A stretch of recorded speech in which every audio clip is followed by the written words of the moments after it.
আমি তো পড়লে পুরো উল্টে যাবো একদম, ওই জন্য একটা পা বের করেই যাচ্ছি, জাস্ট উল্টালে আমি আগে পা ফেলে দেবো। আজকে আমরা সবাই মিলে ঠাকুর বাড়ি যাচ্ছি। গতবার দেখেছিলাম গত দিনের ব্লগে যে আমরা শনিবারও গেছিলাম, তো দুদিন ধরে অনুষ্ঠান চলছে, তাই শনিবার গেছি, আজকেও আবার সবাই মিলে যাচ্ছি, ওখানে গিয়ে দেখা হচ্ছে।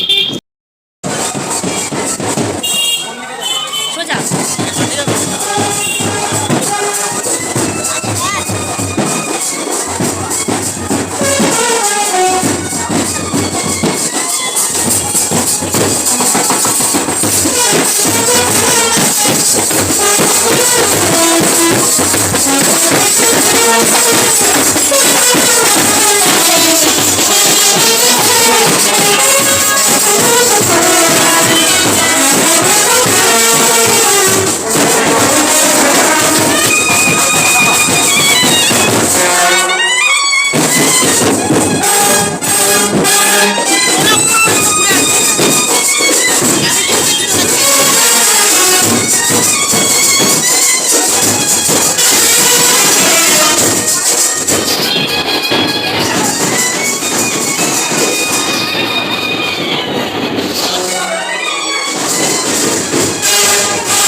নাম্বার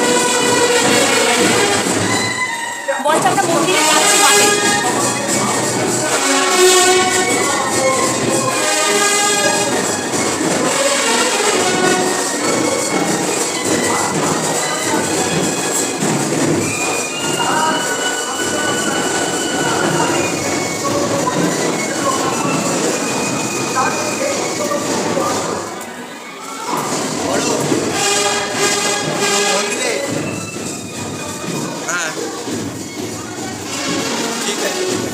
বল আমরা মাঠে যাচ্ছি।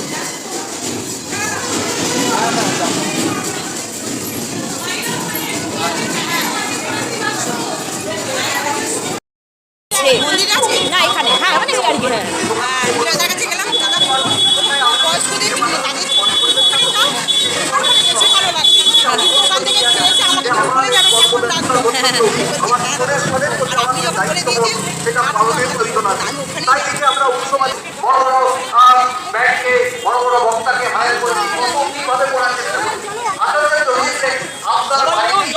জয় গুরু জয় গুরু জয়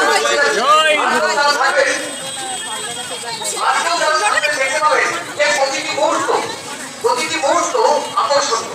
প্রত্যেকের কাছ থেকে আমি আমার প্রিয় করণে প্রেরণার উৎস পাচ্ছি। এটাই আমার চলার পাথর, এটাই আমার অনুসরণীয়। এইটুকু নিয়েই জন্মজগৎ আমার জীবনটা আনন্দের ভরপুর হয়ে ওঠে। ওই তো দিদা কষ্টের অনন্ত শেষ নেই। তাদের রক্ষা করার জন্য আপনাদের বলছেন মানুষ হচ্ছে বাইরের মানুষ বুঝতে পারবে না, আমরা অন্তর দিয়ে বুঝি যে আমার সর্বশ্রেষ্ঠ প্রিয় কর্মকে ভালোবাসার অর্থ আমি যা রোজগার করি তার অগ্রভাগ প্রিয় কর্মের কাজে আমি আনন্দ পাই, আমি তৃপ্তি পাই। এই আনন্দের যোগান দেয় আমার অন্তর থেকে, তাতে কোনো ঘাটতি হয় না, তাতে কোনো ঘাটতি হয় না। তাই পরমেশ স্তরে কর্মযোগ্য চলছে, সেই কর্মযোগ্যের শরীর আমাদের দায়িত্ব, আমাদের কর্তব্য। এবারে আন্তর্জাতিক প্রসাদ সবাই মিলে গ্রহণ করে আসবেন। কোনো চিন্তা নেই, যখনই যাবেন তখনই প্রসাদ পাবেন। অনেক বিশাল মাঠ হয়ে তাই তো ভেতরে যেতে পারলাম না, এখানে আনন্দ পেতাম। জয়গুরু অনেক সমর্থন।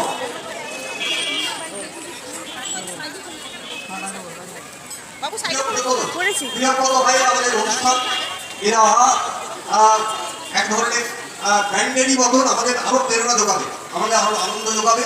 এরা ঠাকুরকে নিয়ে চলা যুব সম্প্রদায়, এরা এই যে তৈরি হয়ে উঠছে ঠাকুরের কর্মযজ্ঞের শরীর, গানের মধ্য দিয়ে নিজেরা আনন্দ উপভোগ করে।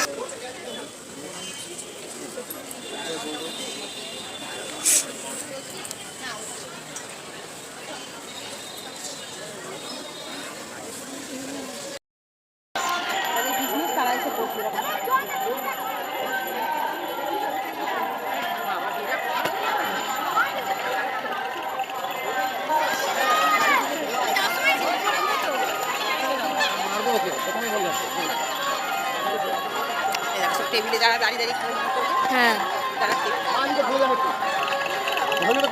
লাইভে শেষ সময় দিকে পিছনের পাশে চলে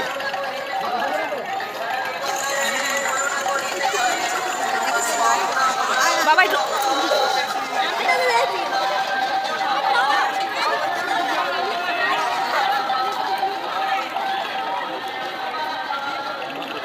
খাচ্ছে ভেতরে কোথাও একটা। খাচ্ছে ভিতরে কোথাও লাইনে থাকবে।